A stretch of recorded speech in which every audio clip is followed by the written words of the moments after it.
Baby. Enjoy this great game.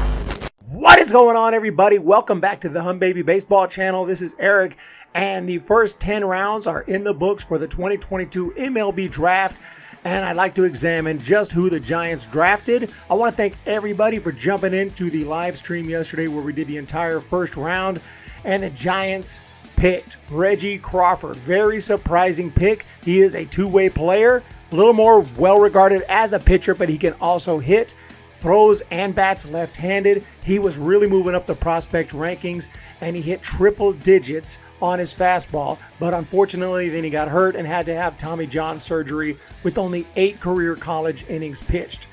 But even though he's kind of hard to evaluate, those 8 innings were pure dominance. He struck out 17 batters with 0 walks, 0 hits, 0 runs given up. And offensively, he has a college career .309 average with 14 home runs and 262 at-bats, certainly giving him a chance to be a legit two-way player for the Giants. I personally was a little surprised at this pick as someone who just had Tommy John, not knowing exactly how he'll bounce back. But I'm going to have faith in the Giants on this one because this guy could definitely turn out, even if he doesn't turn out to be the next Shohei Ohtani, he could be a legit pitcher with his stuff. So we'll wait and see on Reggie Crawford.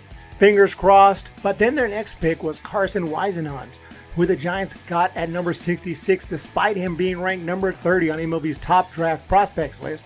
And he has one of the best changeups in the draft to go along to a solid mid-90s fastball. It can be hittable if he doesn't locate it well, but it really sets up that deadly changeup.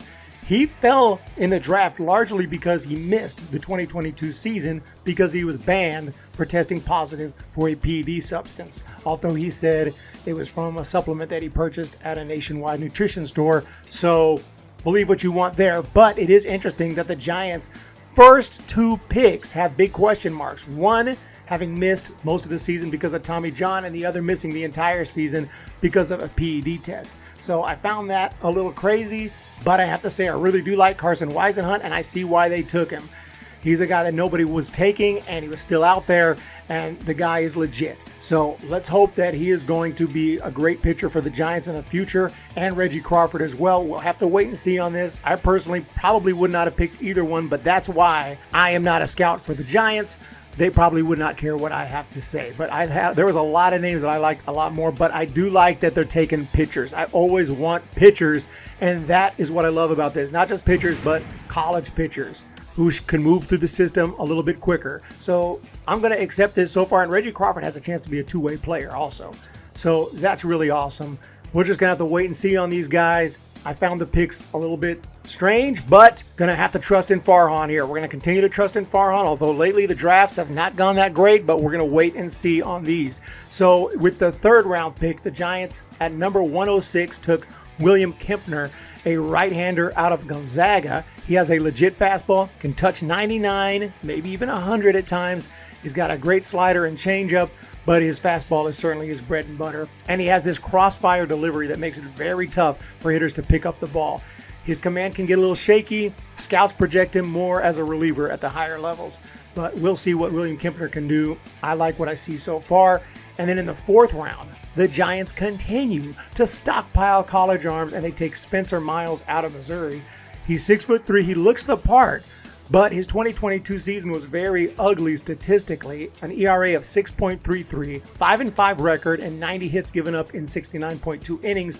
And his 2021 numbers were even worse with an ERA over 7. He did perform better in the Cape Cod League, but this kind of feels like a long shot. Maybe this was definitely an underslot pick so the Giants could save some money for later. His stuff looks pretty good, but his numbers are certainly not too impressive. Spencer Miles, someone I don't think was expecting to get picked in the 4th round, but I'm sure he's thrilled. Congratulations to him. But we move on to the 5th round, and the college pitchers continue with Liam Simon. This is a pitcher out of Notre Dame. He had an 8-2 career record, 4.19 ERA, very impressive strikeout ratio of 13.9 per 9. 6'4", can hit triple digits, and he's got a nasty slider. He really has one flaw, and that is walks. He gives out about 8 free passes per 9 innings, but with some improvement in his control, Simon has a ton of promise. He's projected to be a relief pitcher, but with more seasoning and improvement with his control, who knows? He has a very decent ceiling, and I'm interested to see how he does in the minor leagues. Then in the 6th round, the Giants shockingly took a college pitcher, and his name is Hayden Song out of Eastern Illinois in the Ohio Valley Conference. Song was a first-team All-Ohio Valley Conference selection this past season as a relief pitcher. During the regular season, he led the IU in earned run average, and he would lead the conference with a 1.4 ERA in OVC action. In his college career, he struck out 95 in 73, but he had a 5-9 record with a 5.77 ERA due to some control issues and a few particularly bad outings. He is 6'4", 205, has the physicality, he has the stuff, he just needs to hone his skills. Moving on to the 7th round, the Giants got a guy I cannot believe was still available. Stockton native, Fresno State catcher Zach Morgan. This is a guy who had an OPS of 1,046 this season while driving in 40 runs and finishing the year with a .381 batting average. He was named a finalist for the Buster Posey National Collegiate Catcher of the Year Award, and in 218 at-bats, the most impressive thing, he struck out a mere 17 times. And in 418 career college at-bats, only 46 strikeouts. Phenomenal. He knows how to hit. And although he doesn't have a ton of home run power, he can use the entire field to his advantage. He uses the gaps for extra base hits. He is clutch. He's got a plus arm, plus defense. He's not very fast because he's a catcher, but he makes up for it with an insane ability to get on base and put the ball in play.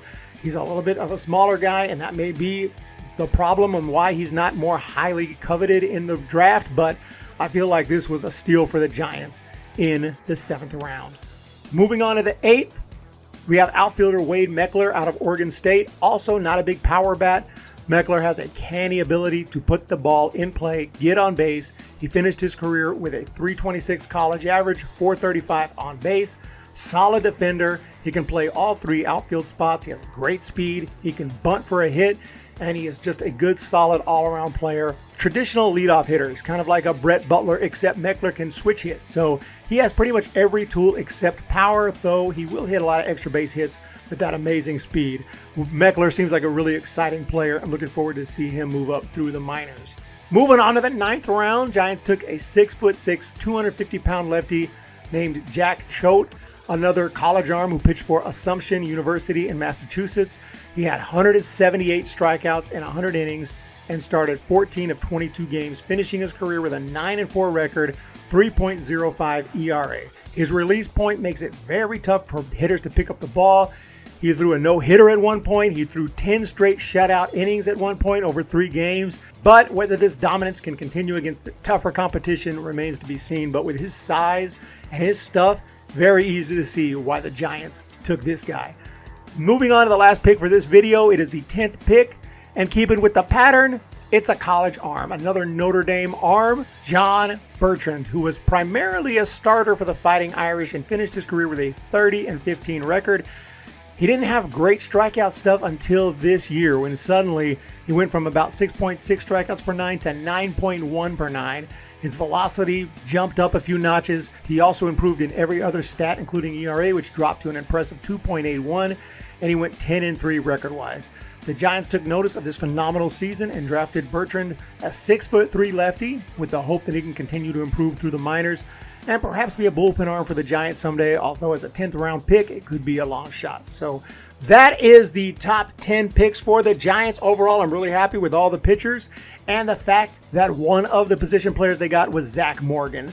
And I really believe in this guy. I think he's really good. With that strikeout ratio, honestly, unless Joey Bart shows huge improvement, which he's already starting to do, I'm just not convinced totally yet. I'd actually rather have a guy like this, even though he may hit less home runs. At least he's going to get on base. At least he is not going to strike out. And he also plays great defense. I mean, obviously, we have to see how he does in the minor leagues. Sometimes these guys can hit in college and not in the minors at all. So everything remains to be seen. But I'm really excited about Zach Morgan. He's probably my favorite pick of the draft. So let's find out, ladies and gentlemen. Let me know what you think of the top 10 picks in the 2022 MLB draft for the Giants. I like it so far, but I'm a little bit nervous. You guys have a great day, and we'll talk to you next time.